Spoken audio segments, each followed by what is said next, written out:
Thank you for joining Wars of the Roses, and in this video we'll be discussing the New World Order, or NWO, which refers to the emergence of a totalitarian world government. On the reverse side of the Great Seal of the United States is a pyramid with the all-seeing eye. It contains the message Novus Ordo Seclorum, which is Latin for New Order of the Ages, or commonly said, the New World Order. What do you think the most important thing is for Barack Obama? So the president-elect is coming into office at a moment when there are upheavals in many parts of the world simultaneously. So he can't really say there is one problem that is the most important one. But he can give a new impetus to American foreign policy, partly because the reception of him is so extraordinary around the world. I think his task will be to develop an overall strategy for America in this period when really a new world order can be created. It's a great opportunity. It isn't just a crisis. For more than 3,000 years, secret societies have labored to create the background of knowledge necessary to the establishment of an enlightened democracy among the nations of the world. The affirmative task we have now is to actually create a new world order, because the global order is changing again. And the institutions and the rules that worked so well in the post-World War II era for decades, they need to be strengthened. Today's thinking towards a democratic world state is neither a new trend nor an accidental circumstance. The work of setting up the background of knowledge necessary to the establishing of enlightened democracy among all nations has been carried on for many hundreds of years by secret societies. Secret societies have existed among all people, savage and civilized, since the beginning of recorded history. Secret societies have had concealment and protection as the first purpose for their existence. The members of these orders were party to some special knowledge. They usually took part in certain rites and rituals, not available to non-members. But it was more important that through the secret societies, they were also able to practice beliefs and doctrines in private, for which they would have been condemned and persecuted if these rites were made public. A second purpose for secret societies was to create a mechanism for the perpetuation from generation to generation of policies, principles, or a system of learning confined to a limited group of selected and initiated persons. All secret societies were searching for one and the same thing under a variety of rituals and symbols. The one thing was a perfect society, Plato's commonwealth, the government of the philosopher king. We are indebted to these brothers of the quest for our sciences, arts, and crafts of today. They were the discoverers. They were the astronauts, scientists, physicians, mathematicians, and artists whose work we treasure, but whose dreams we have ignored. The leaders of America's new secret society, the Council on Foreign Relations, engineered the great crash of 1929. Some even believe we are a part of a great cabal working against the best interest of the United States, characterizing my family and me as internationalists, and of conspiring with others around the world to build a more integrated global political and economic structure. One world, if you will. If that is the charge, I stand guilty and I'm proud of it. The main purpose of the Council on Foreign Relations is promoting the disarmament of U.S. sovereignty and national independence and submerges into an all-powerful one-world government. If there is ever a fascist takeover in America, it will not come in the form of stormtroopers kicking down doors, but with lawyers and social workers saying, "I'm from the government and I'm here to help." The communists are further reproached with desiring to abolish countries and nationality. It cannot happen without U.S. participation, as we are the most significant single component. Yes, there will be a new world order, and it will force the United States to change its perceptions. The American communists worked energetically and tirelessly to lay the foundations of the United Nations, which we were sure would come into existence. It can be said without exaggeration that ever closer relationship between our nation and the Soviet Union are an unconditional requirement for the United Nations as a world coalition. The United Nations is the instrument for victory. Victory is required for the survival of our nation. The Soviet Union is an essential part of the United Nations mutual confidence between our country and the Soviet Union, and joint work in the leadership of the United Nations are absolutely necessary. Ultimately, our objective is to welcome the Soviet Union back into the world order. Perhaps the world order of the future will truly be a family of nations.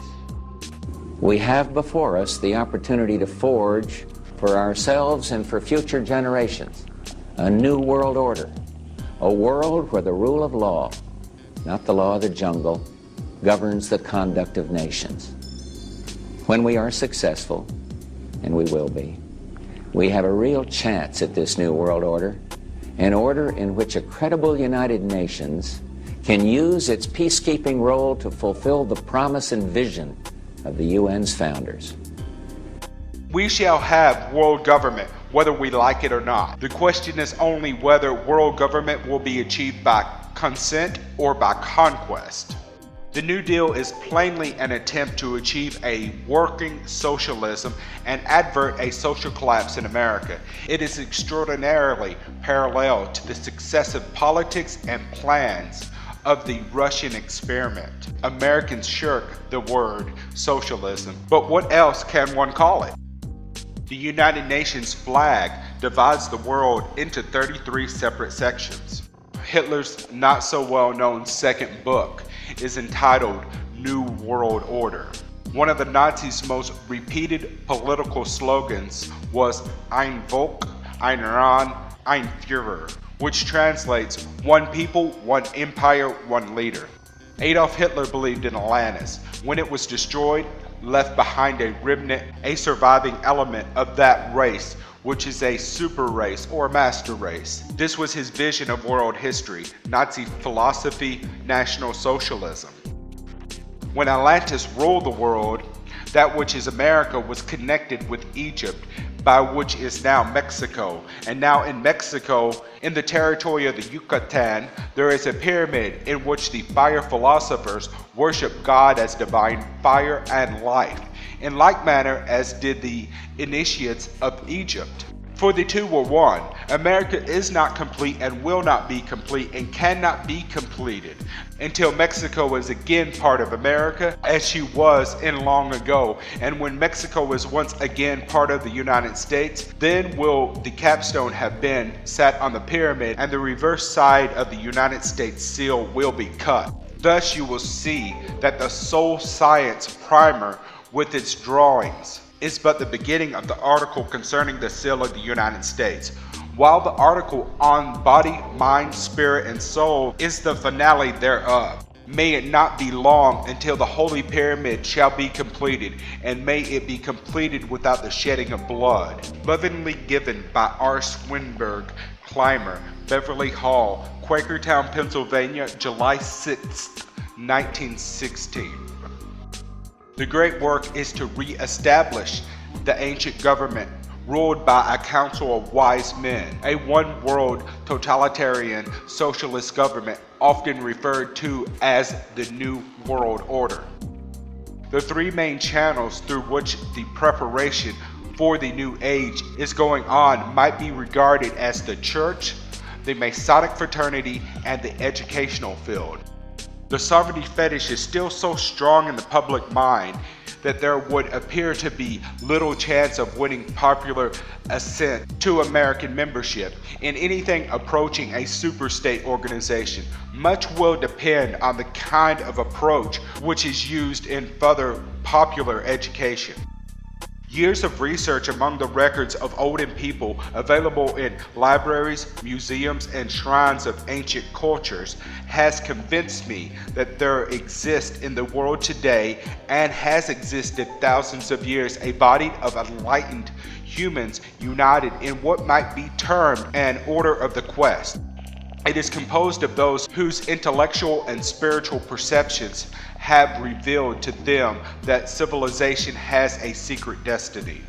World democracy was the secret dream of the great classic philosophers. Towards the accomplishment of this greatest of all human ends, they outlined programs of education, religion, and social conduct directed to the ultimate achievement of a practical and universal brotherhood. The great university will be divided into grades, admission to which will be through preliminary tests or initiations. Here mankind will be instructed in the most sacred, the most secret, and the most enduring of all mysteries, symbolism.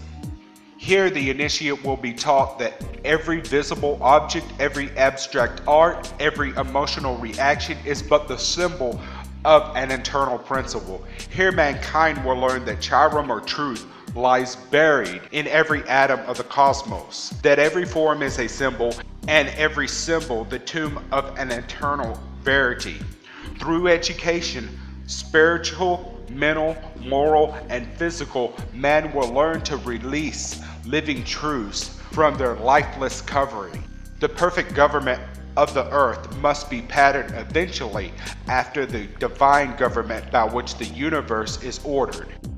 In that day when perfect order is reestablished with peace, universal and good, triumph, men will no longer seek for happiness, for they shall find it welling up within themselves. Dead hopes, dead aspiration, dead virtues shall rise from their graves, and the spirit of beauty and goodness, repeatedly slain by ignorant men, shall again be the master of work. Then shall sages sit upon the seats of the mighty, and the gods walk with men.